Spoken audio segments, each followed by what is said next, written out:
Welcome back to Gene and Roger Talk Movies. We are continuing down our road of werewolf movies by doing An American Werewolf in London today.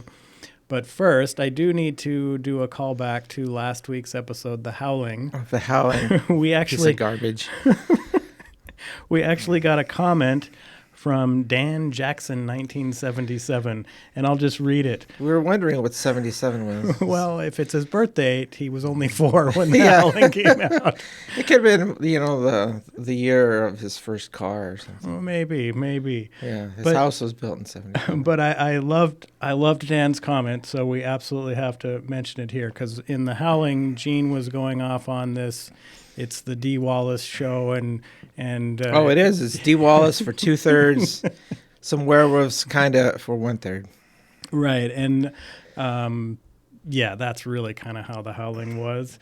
But Dan writes, if we were going by the same naming rules you guys came up with, wouldn't American Werewolf in London be David Naughton F's Around London for 2/3 of the film? That one's slow too, had a long transformation, and focuses on one character throughout the movie. And then he's got the little hands up emoji, like, what are you guys talking about? And so it's perfect timing, Dan, because we are going to talk about American Werewolf in London. Came out in 1981, directed by John Landis. Animal House, yeah. One of the highlights of this film, of course, is Rick Baker won the first ever Academy Award for special makeup effects for this film. And that's really the entire highlight of this film. But let's get right into it. Gene, where are you at with American Werewolf in London? Yes. So thanks the guy for the comment. I would say that these two movies, if you want to do a comparison contrast, Howling and American Werewolf in London, of course they're similar. They have werewolves in them. And they're similar in that you really concentrate on one character and you see the character's progression in their relationship with werewolves as it evolves. Dee Wallace for sure in Howling, in this movie. David Naughton is David Kessler, his character's name. But other than that, the movies are completely different. Right. They're about as different as night and day, up from down, right from left. This movie, I love this movie. It completely works on all levels. Roger said they didn't like David Landis as a director, I think last week. Or John Landis, and I'm just like, I think this movie is put together really well. It has great comedic timing. It's a horror comedy for sure. Oh, I disagree on the comedic timing. I think it has great comedic timing, yes. Bumbling sidekick police officer guy? Yeah, but then at the end, he gets his justice. It works. It totally works. And so, but difference is in Dee Wallace in the first one, she is going to a psychologist and she's exploring her neurotic journey with werewolves. But where are the werewolves? You don't see the werewolves. Right. In this movie, the werewolves start right away. From the get-go, he's with his friend Jack and they're hiking through the Scottish lowlands. This movie was filmed Moors. The Moors, yeah. It was filmed in Wales. So it's like flat. Well, not flat. It's rolling hills, treeless rolling hills. So kind of imagine that. And so they go into a town and there's a bar. I forget the name of the bar, but it's the Slaughtered Lamb. The Slaughtered Lamb. Thank you very much. That's a great picture of like a werewolf slaughtering a lamb. And he goes in there, and the locals give him funny looks, and then the guys Jack and David, they don't feel comfortable there, and so they leave. And then the bar owner, she's behind the bar, and and she admonishes the patrons there to not let these kids go and to go get them, and because they all know what's happening. On the moor when there's a full moon out, they know, and so they try to justify their actions. One guy even says, "Well, if it's murder, then it's murder." But they eventually give in to her. She wins, and they go out to catch the two American tourist hiker guys. But of course, they're a little late. A little late. So, but the movie just starts with werewolves right away, and again, it's like as David Kessler's relationship with the wolves progresses, and his psyche devolves into these horrible nightmares. And one of the nightmares is just like that whole scene. I told you there was Nazi werewolf. We alluded it to it last week. Is that he's hanging out at home.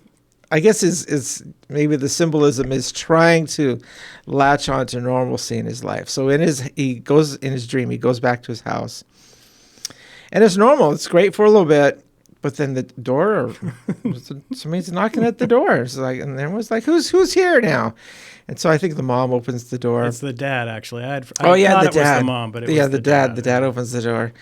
And there are these like Nazi werewolves. And they have like Uzi submachine guns, and they just go to town on that house, blast all of his family. Of course, one of the Nazi werewolves goes behind David Kessler, puts this huge knife to his neck, forces him to watch the whole thing. And then after his family and his house are just totally annihilated, he just slices his throat. Right. So I mean, what a huge action sequence, and it's all about werewolves. So no, the analogy does not fit for these two movies at all. So this movie, it has good pacing. It rolls along. We talk about, once you start your moving, you kind of put your pedal to the gas and you keep it going, you keep the plot going. This movie does that. It just keeps going, and you learn more things about, David's descent into werewolfdom, and eventually he starts killing. Right. Yeah. The first night he kills 6, and then I tried on the second night. I tried to count, but the body count was just it was just too much. Especially there was he was in this little movie theater where they're showing adult films, and he just starts killing people in there. The police try to barricade the door or the entrance to the theater, but he busts through that, and then all these cars start crashing and people flying through windows and getting run over, and it's just crazy. Chaos. Right. It's just crazy. Yeah. But no, this movie I love this movie. Yeah, it's really great. If John Landis loves one thing, it's massive car pileups, because he was just coming off Blues Brothers, where that's basically what that entire movie was. So let's do one of those in American Werewolf. I do think the Griffin Dunn character, who gets killed by the werewolf at the beginning, and then continues to come back in continuing decaying form, I guess, and is basically telling the David Naughton character, hey, I've got to walk this plane of desolation until you die, because until the werewolf curse is broken, all your victims are going to have to just be wandering this and he tells him ground. He needs to kill himself. Right, and it's because he's going to kill other people. And I really liked his character. I think Griffin Dunn's a pretty good actor. He would go on to be in After Hours, directed by Martin Scorsese, which is a great performance by him. So he's really good, and I also really like Jenny Agutter, who's becomes his kind of girlfriend. She's a nurse. She does drop a little bit of her backstory in there, where she's talking about, I've been with 7 men, and 3 of them were one-night stands. I'll have a little comment about that as well. And it's like, nothing's ever going to work out for poor Jenny, because, of course, Jenny starts dating he's now a werewolf. This cute American guy, but now he's a werewolf. Right. And there's some good, as Gene pointed out, some good makeup effects. The gore effects are pretty good. The werewolf attacks are really quick in this, so you don't really get to see a lot of the actual attacks. It's more of aftermath. Well, you do see there's a couple that's attacked, and they try to go to their friend's house, not from the front, but they want to surprise them by going to the back door, so they have to walk through this little park. There's a dark park. And so they're hearing, noises, of course, in the dark, and then all of a sudden you see the huge head of this werewolf all of a sudden bite this woman's shoulder, and it's like, oh, okay, but it doesn't linger on their bodies being annihilated, right, and but they kind of got into that a little bit with Jack when Jack died at first, because you kind of linger on the werewolf kind of slashing him up, right, yeah. But I also want to point out Frank Oz. Did you catch the fact? Frank Oz is in this movie, which was hilarious, because they have him as like a consulate to the American embassy or whatever, and he's visiting David Naughton in the hospital after he's recovering. And it's a complete jerk. Yeah, but then later they also do a shot of a Muppet Show on TV where there he is operating. And in the credits, the Muppets are credited as themselves. Right, yes. So, and the other thing I'll point out, too, for those of you who know John Landis's movies, of course, he always does the name drop of see you next Wednesday. So anytime there's a theatrical shot or anything like that, the movie that's playing is always see you next Wednesday, which happens in this movie to be a porn film. It's on the marquee of the porn. Yeah, it's a little porn theater. And there's a poster of it in the subway at one point, too. So that's people in the know. You can always see that in every single John Landis movie that's ever been made. The type of movie changes, but it's always titled See You Next Wednesday. That's awesome. But I talked about this last week. John Landis is not on my list of favorite directors by any means. I think American Werewolf actually suffers from some of the comedic attempts. I think John Landis believes himself to be far more humorous than he is. I absolutely hated the two police officers, the one inspector who's a by-the-book guy, and the other guy who's just this bumbling idiot. Fool.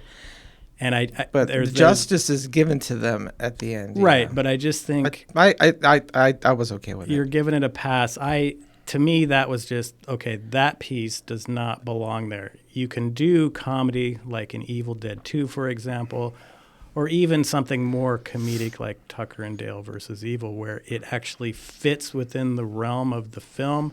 That bumbling idiot guy would not be on any police force, probably wouldn't have made it to the age of 10. Why is he in this movie? Why is it stopping that scene just in its tracks, because it's so over the top with his bum. Of course, he's only in 2 scenes, basically, but both of them, it's like, why? Why did you think it was great to go to that level? The comedic element is more of a dark comedic element, such as when the continuing to decay Griffin Dunn character keeps visiting David. Yeah, Naughton. and also after the massacre of the first night where he kills 6 people, those victims go to him because they're all on the second night. They're all sitting in the movie theater, and so like the first couple that they're destroyed, they're all covered with blood, and the first, and they're kind of smiling. They're smiling at him. It's like, yeah, you got to kill yourself. Right. But then the guy who was killed in the tube and the subway by the escalator, he points his bloody hand at him, and you have to kill yourself. Mm-hmm. Well, and they're all trying to determine what the best way to do it is. Oh, and they're all talking. Yeah, they come up with a list. Is this drowning or electrocution or a gun? But you got to put it in your mouth and make sure you don't miss. Right. So yeah, I love that stuff. There's like 3 homeless people that he kills. Yeah, he kills 3 homeless guys. Yeah, and Griffin Dunn is like, well, drowning or what is it, hanging or whatever could be very painful, and the 3 homeless guys are like, that's not our problem. We don't care about that. We just want you to die. We just want you dead. Yeah. That's pretty funny. Yeah, there's some good stuff in this. It's definitely a better film than The Howling, which is interesting because I had mentioned last week that I didn't really like American Werewolf that much. 50 years after it came out, and I'm watching it again. On Laserdisc, by the way. I had an old Laserdisc. Dug it out of my garage because I have it on Laserdisc, and the dang thing actually worked. But I just actually do think this movie is better now than what I remember it when it first came out. I didn't like it when it first came out in 1981. Saw it at the theater, of course, and I was just not into it. And maybe it was because 81 was kind of the rise of the slasher film, and so slasher films, of course, are much more gory and much more stuff's happening like you said, every 8 minutes. Yeah, outside of Jack's killing at the very beginning. It doesn't really show. Right. But overall... But there is that gore element because that second night when the werewolf is going through the streets, I guess Piccadilly Circus is what you call it? Yeah. There's just car crashes crazy. Right. And it just shows people getting run over. This guy gets run over by a bus. Dead. People flying through the windshields, and this one scene where a car is losing control and it just crashes into a pedestrian. Right. Yeah, that guy's not going to make it.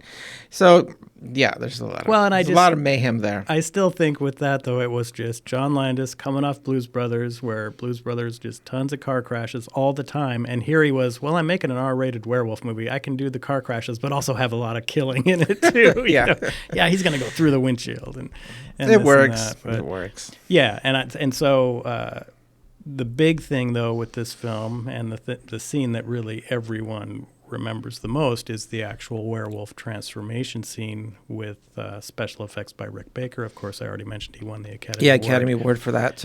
David Kessler is in Jenny's, or Alex Pierce is her name in the movie. Alex, she's the nurse. She's in her apartment. Yeah, and the moon's out and he starts changing. Right, and I really do like this trend. I mean, it still holds up to today. I like it, and I think it's David Naughton's best acting performance in the entire movie, where you can feel his pain as his body is just getting. Yeah, it does not feel good to transform into a werewolf, and they linger on sequences of special effects happening, and they still look really, really good. Yeah, it works. And there's a little undercurrent theme here in both these movies. And it's kind of a little distressing to me. It's a little bit of that as werewolves, they are the victims, So we're supposed to, like in this movie, in a way, sympathize with David Kessler. Maybe even have empathy for him. And it's a little bit. Did he ask to be bitten by a werewolf in the same way? That Dee Dee Wallace. Her struggles. But like even in the first movie, there that whole village of werewolves, that community they go to, like they all felt like they were the victims. They have a curse on me, and I'm being forced to eat a cow. But in this one, it's like, it's like he has a curse on him. But in spite of all the evidence, people telling him he needed to kill himself, he doesn't. And eventually, he ends up getting shot by the police, but they all come with automatic weapons. And I guess in this movie, they're not going by you need a silver bullet. Right. So they corner, after he escapes out of the little movie theater, they corner him in a dark alley, like a blind alley you can't escape from. So he's trapped. And and Alex Pierce goes into the alley, tries to talk to him, because even reach him a little bit. But just as he's about to kill her, the police with all their automatic weapons, they kill him. Well, but I think she does reach him because they do a close up of his face, werewolf face, and you can see the lowering of his brow or whatever. Where I've maybe made the decision now to lunge at you, knowing full well that I'm going to get killed right here. So there could be a little bit of that going on there. I don't know if I caught that. It just seemed he was still pretty much, he was an animal. And no, watch it. I mean, watch it again. Don't watch the whole movie again, but maybe watch that scene again, because they do the close-up. So she's talking to him. They do the extreme close-up of his face. You can see. But he doesn't soften his features. No, he does. I would look for a softening, but he seems to frown, and then he leaps at her. He does. He makes a conscious decision. He's going to get her. He does soften. I think he's making the decision. I know if I make a move towards her, they're going to shoot me, is what I think. But it's all irrelevant, right? It doesn't really matter that much. I think because after the first night, he had no memory of what happened. So I think the creature is so taken him over that there's no David Kessler left anymore. So I don't know. I'm sorry, Ryan. I just don't see it. Well, it's just a 1981 werewolf movie. It's not like some big cutting edge thing. And that's one of the other criticisms that have been given with this film is basically he gets shot and the movie just stops. It's over right there. There's nothing more to talk about. And I don't see why. Why is that a criticism? I don't understand. Because I think all of the werewolf action, as far as him is concerned, was right there at the end, basically the last 20 minutes of the film. And then it's kind of like a slasher where the slasher has been defeated and the credits roll. And there's no anything else. Yeah, I'm not buying that criticism. Okay, it's there. Yeah, because I did review contemporary reviews of that from back in the day, and that was one of them. There was a lot of criticism of this film, but it still was a gigantic box office success, of course. Yeah. No, it's no. I'm not buying that.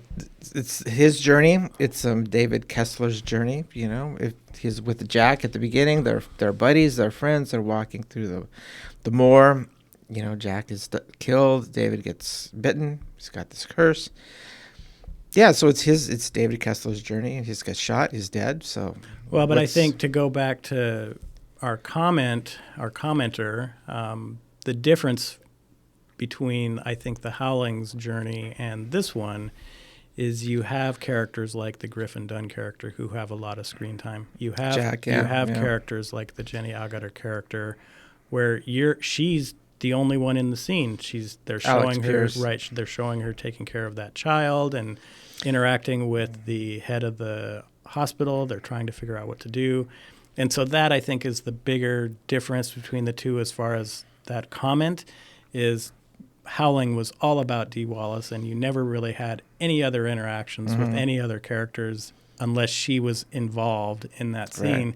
And here you had even the head of the hospital goes to the slaughtered lamb to get information.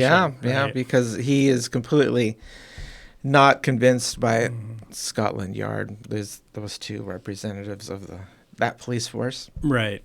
Right. Well, yeah. But all that fits, you know, and do they dwell a lot on that? No. But it just makes, I think it's just part of them. Because David Kessler is being torn, you know, he's turning into a werewolf, he's having all these huge nightmares, but yet he's struggling to try to maintain normalcy, to stay a human. So, and, you know, we live in a normal society. We have, you know, people around us, and so the movie kind of focuses on that. But I appreciate that.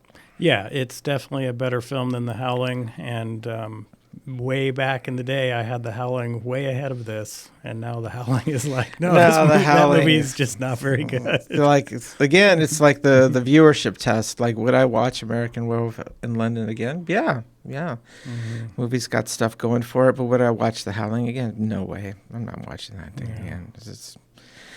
I got better stuff to do with my 90 minutes right there. Right. Well, and that's the other benefit, of course. You know, this movie clocks in at just exactly 90 minutes. So thank you, John Landis, for being right in my wheelhouse. You know, I mean, The Howling was like 82 minutes, but they didn't use those 82 minutes very wisely.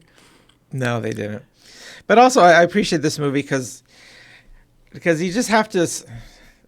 I think with movies that are really good, like somehow connect with you, you know, like I'm a big fan of like Ford versus Ferrari because I love all the racing sequences, and it reminds me of my motorcycle days, and you know, in a way, you have a little personal connection.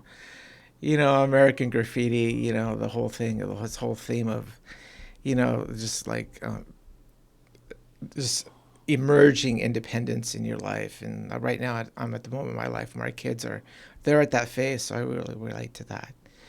You know, and this movie, you know, it has like the woman, Jenny Agutter, she, like, I watched a lot of, like, even today, like, I've always been like a movie going person. I've watched lots of movies my whole life, you know, and even I was like that as a kid. But to Jenny Agutter, she's from Logan's Run, and I was a kid. I love that movie, you know, and she's a British actress, so she kind of reminds me of that. There's a whole slew of like British movies that I saw when I was a kid, so my mind kind of conflates all of them. You know, like in the Avengers, there's Diana Rigg in the Avengers, and for some reason I watched this Sidney Poitier movie, To Sir with Love. Oh yeah, you know, I love that movie, and there's a woman in that one is Judy Gleason, and somehow to me they conflate together, you know, and it forms a really like cool personal connection for me. So I don't know, you know, you have like these connections with movies, and yeah, it's pretty cool. Well, to bring it back to the horror realm, Jenny Agutter was also in Child's Play 2. So we're back in the horror realm. Sorry, everyone, that we were talking about To Sir with Love for a second right there. Yeah, which is not horror at all. Although there is like a scene where some kid, I think, pulls out a switchblade, throws it at his desk. Gene, let's refocus. Don't make us talk about Lilies of the Field. Have you seen that one with Sidney Poitier? No, I haven't Oh seen my that God, one. you need to watch that. He is this traveler just out and about in the world, and he runs across these nuns that need their church rebuilt. Okay. Not horror at all. But anyway, Anyway, just talking about personal connection, and I think it's good. It's like kind of make these movies personal. I think it's good. It's not being just like you're just sitting in a theater, just like mindlessly watching it. You're actively engaged with the thing. right? Oh yeah, no, that's obviously the key to any story and any movie is get Right. you engaged on that level, and you're all in. All in. Anything more to say about American Werewolf in London? I was going to mention a little bit, maybe that personal connection there. Okay, go ahead. I don't know. I thought about if I should share this, but why not? But You were a werewolf once? no, it was like in college I had this like fling with this teacher woman person. And anyway, I remember her telling me the same thing. And when Alex Pierce is like, "Oh yeah, I've had 7 partners." I just remembered like that fling person I had this thing with. She told me, "Oh, I've had 7 partners." So just kind of, again, it's that personal connection thing. So it's just kind of funny. Very nice, Gene. Very Yeah. nice. So I do want to point out that for those of you who just love your podcasts, Gene and I are going to be special guests on a podcast called Nonsense, which is 2 guys that talk all about, well, all sorts of random things. But they are doing The Shining. They've only done one other movie on their little podcast, which was Apocalypse Now. But they're going to do The Shining. They heard how much we just love that movie. We don't love that movie. We don't love that movie. I think Roger and I are in agreement. We do not love that movie. And so we're going to be joining them on their podcast. So if you want to check that out, it's the Nonsense podcast. I don't have any idea. We're going to record it on Monday, and then who knows when they'll actually put it out. It's kind of their baby. But that'll be the one and only time we're going to talk about The Shining at length, I'm sure.